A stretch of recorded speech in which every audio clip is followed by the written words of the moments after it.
Parábola dos talentos. Vamos abrir a Bíblia em Mateus capítulo 25, dos versículos 14 a 30.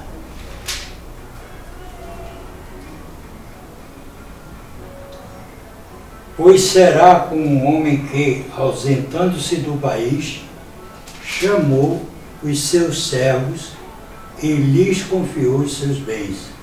A um deu 5 talentos, a outro 2 e a outro 1, a cada um segundo a sua própria capacidade. E então partiu. O que recebera 5 talentos saiu imediatamente a negociar com eles e ganhou outros 5 talentos. Do mesmo modo, o que recebera 2 ganhou outros 2. Mas o que recebera 1, saindo, abriu uma cova e escondeu o dinheiro do seu senhor. Depois de muito tempo, voltou o senhor daqueles servos e ajustou contas com eles. Então, aproximando-se, o que recebera 5 talentos, entregou outros 5, dizendo: Senhor, confiaste-me 5 talentos, eis aqui outros 5 talentos que ganhei. Disse-lhe o Senhor: muito bem, servo bom e fiel, foste fiel no pouco, sobre o muito te colocarei, entra no gozo do teu Senhor. E, aproximando-se também, o que recebera 2 talentos, disse: Senhor, 2 talentos me confiaste, aqui tens outros 2 que ganhei.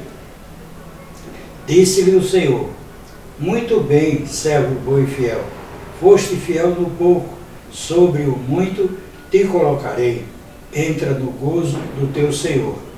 Chegando por fim, o que recebera 1 talento, disse: Senhor, sabendo que és homem severo, que ceifas onde não semeastes, e ajuntas onde não espalhaste, receoso, escondi na terra o teu talento. Aqui tens o que é teu.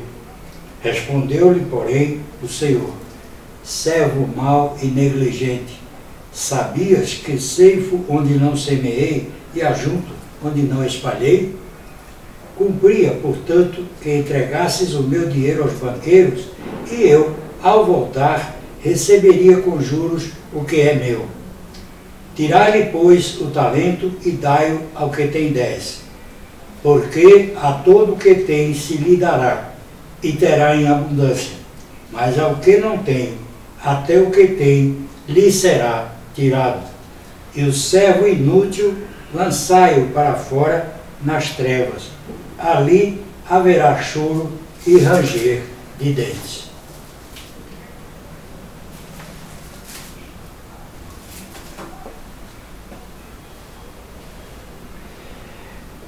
Nesta parábola, o Senhor que distribui os seus talentos aos seus servos é uma representação de Jesus, como na parábola das 10 minas, como na parábola da figueira estéril, como na parábola das 10 virgens. E nessa parábola dos talentos, Deus nos chama a atenção para a responsabilidade de cada um, a responsabilidade individual e o julgamento a que inevitavelmente cada um de nós terá que enfrentar. Nós teremos que dar contas, cada um de nós, por nossas ações. Então, aquele senhor era muito rico e ele, ao distribuir talentos, ele distribuiu tesouro, porque um talento correspondia a 34 quilos de ouro ou 6.000 denários, que correspondia ao talento de ouro. O talento correspondia a 34 quilos de ouro os 6.000 denários.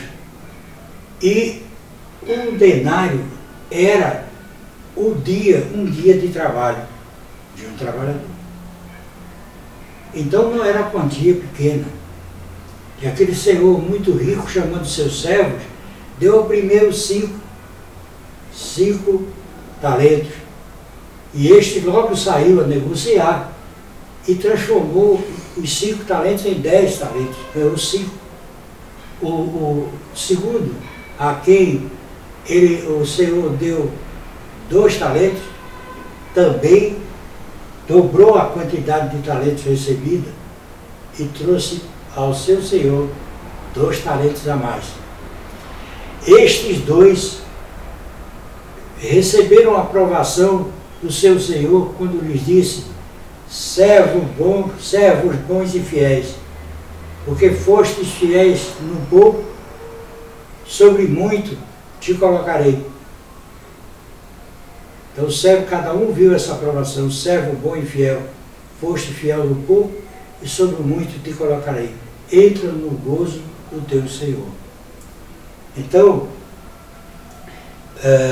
esse homem rico que representa Jesus, ele distribui os seus talentos, ou seja, os seus dons, a cada um conforme a sua capacidade, conforme a capacidade de cada um. E o terceiro servo, preocupado, temendo, pensando no mundo, temendo ao seu Senhor, a quem julgou erradamente mal, sei que tu és severo, Senhor, e colhes onde não semeaste, e ajuntas onde não espalhaste. Por isso eu enterrei o teu talento, como era costume da época, e aí tens o que é teu. Ele disse: servo mau e infiel, sabias que eu colho onde não semeei e ajunto onde não espalhei.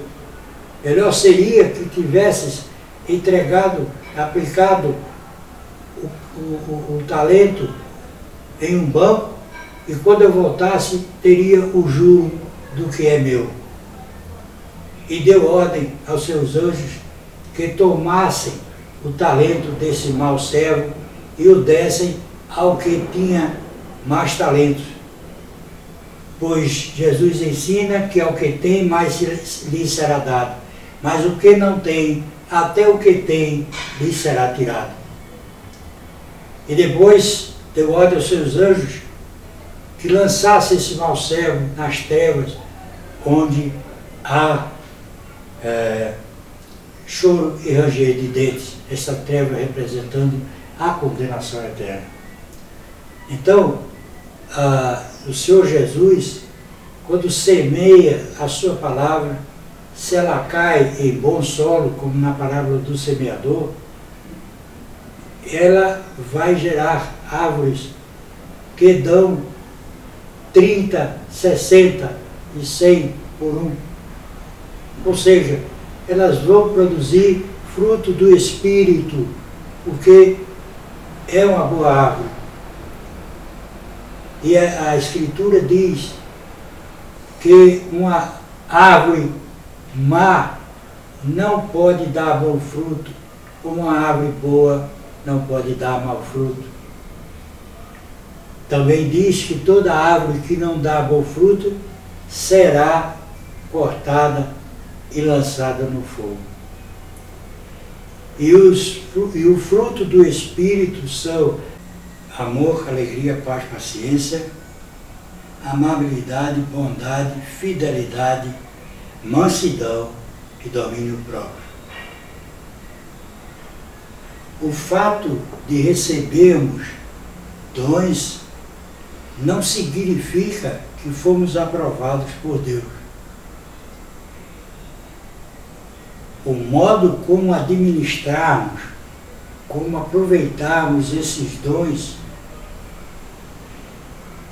ou seja, o fruto do Espírito que apresentarmos, é que será sinal de nossa aprovação por Deus, de que somos salvos. Essa parábola nos lembra que não somos donos de nada. Tudo pertence a Deus, ao Pai, e nós somos apenas administradores. Portanto, o que caracteriza um espírito, uma pessoa salva, é o fruto do Espírito. E pois uma boa árvore não pode dar mau fruto. Então, se Deus reparte conforme a capacidade de cada um, os seus talentos, os seus dons, isso não nos aprova, e sim o uso que fizermos desses dons, dos talentos que o Senhor deixa para que administremos. Se não produzirmos fruto do Espírito, somos como a figueira estéril. Não produz fruto, por isso é cortada e lançada ao fogo.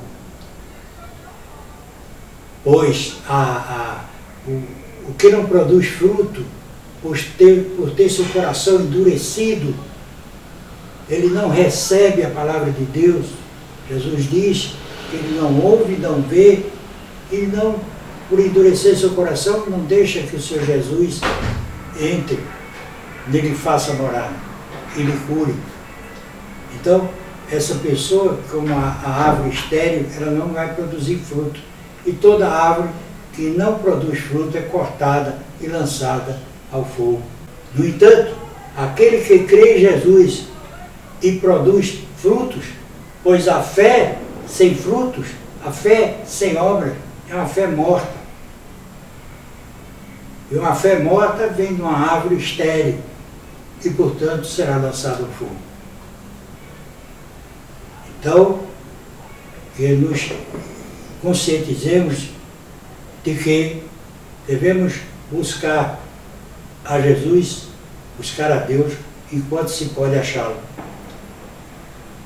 Pois o mundo está cheio de apelos, de chamados, de falsas doutrinas, mas a palavra de Deus atravessa séculos incólume, com todas as suas profecias cumpridas, e somente é atacada por aqueles que não a conhecem, que leram os livros que são sua crítica, que se encantaram com as doutrinas do mundo, taoísmo, hinduísmo, budismo, cabala, que é o ocultismo judaico, mitraísmo, catolicismo, e vai por aí afora.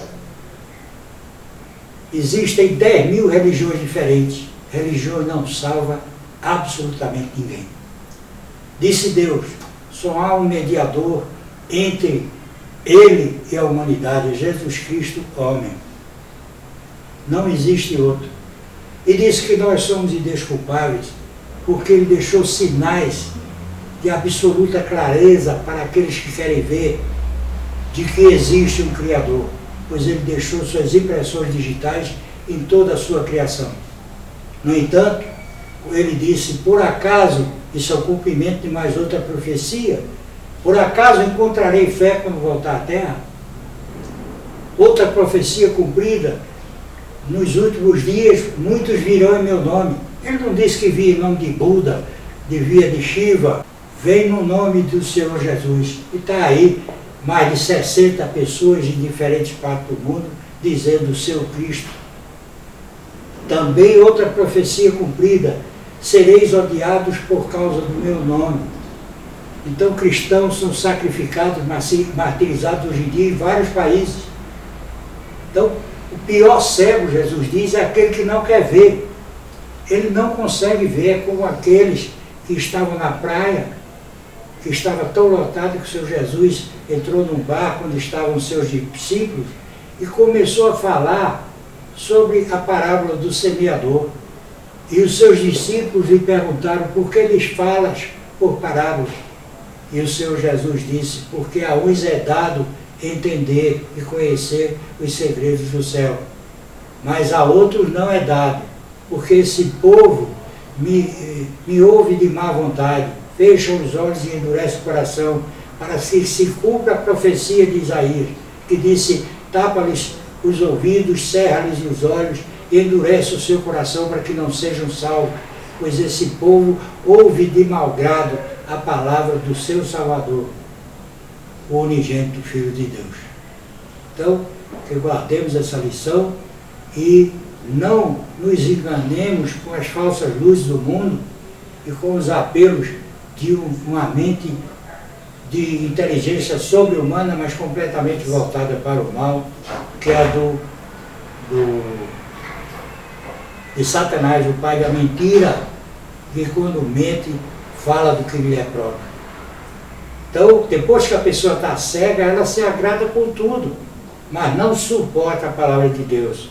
Não importa o nível intelectual que tenha, porque um analfabeto, ele tem, se ele for uma boa árvore, ele vai entender a mensagem de Deus. Enquanto doutores da lei, como aqueles sacerdotes que condenaram, porque eles representavam a maçonaria na época, condenaram o Senhor Jesus. Não o mataram, porque ninguém pode tirar a vida de Deus. Ele é a própria vida. Ele disse, eu tenho o poder de dar a minha vida e retomá-la. Isso eu recebi do Pai. Mas, por incitarem a sua condenação diante de Pilatos,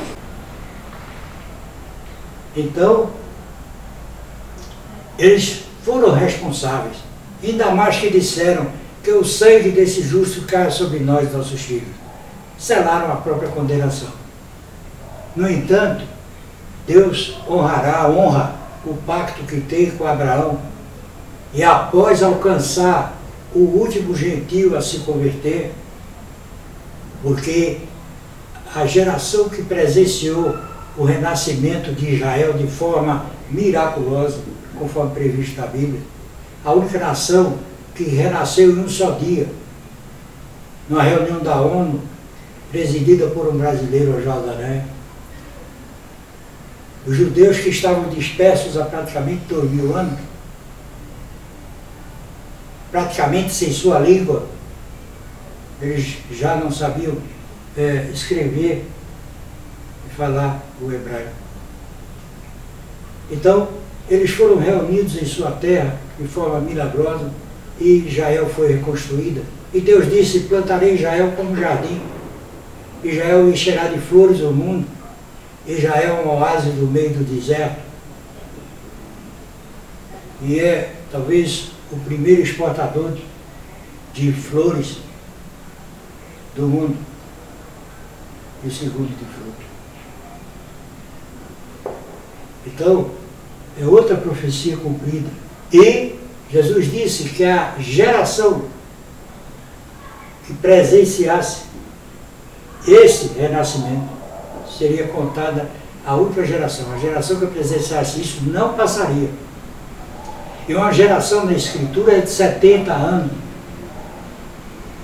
estendendo-se a 80, um pouco mais em alguns casos, quando diz que é só enfado e dores. Após esse tempo, todos presenciarão a vida do Senhor Jesus, que porá os seus pés sobre o Monte das Oliveiras e virá com sua igreja, que terá sido arrebatada. Pois ele disse, quando virdes esses sinais, que sinais?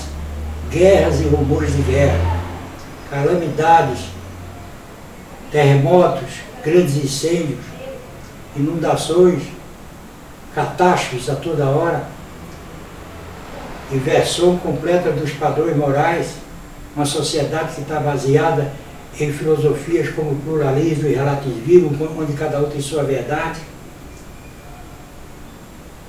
Então o Senhor Jesus disse, quando ouvirdes falar de fomes, guerras e rumores de guerra, ergam vossas cabeças, pois sua redenção está próxima. Então nós já estamos vendo isso há algum tempo. E estamos nessa geração que presenciou o renascimento de Israel.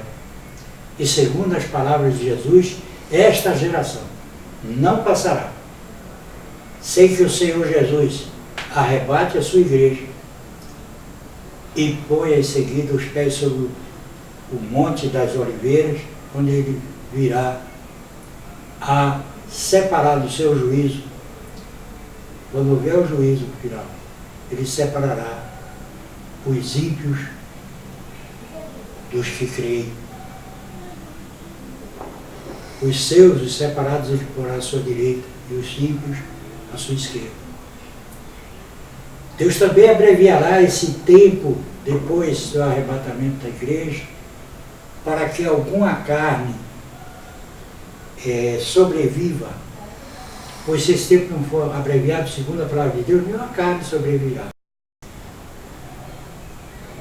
E segundo a palavra de Deus, 2/3 serão ceifados. E 1/3 ouvirá a pregação de Moisés e Elias, as duas testemunhas, onde se levantarão os 144.000 que começarão a pregar, e os judeus dessa época darão testemunho da sua fé com o seu próprio sangue. Quando o Senhor Jesus vier julgar o mundo, ele virá com os seus anjos e a sua igreja, que descerá comigo voltar com o seu exército de anjos. E os salvos governarão esse mundo junto com o Senhor Jesus. Até a próxima oportunidade, se Deus o permitir.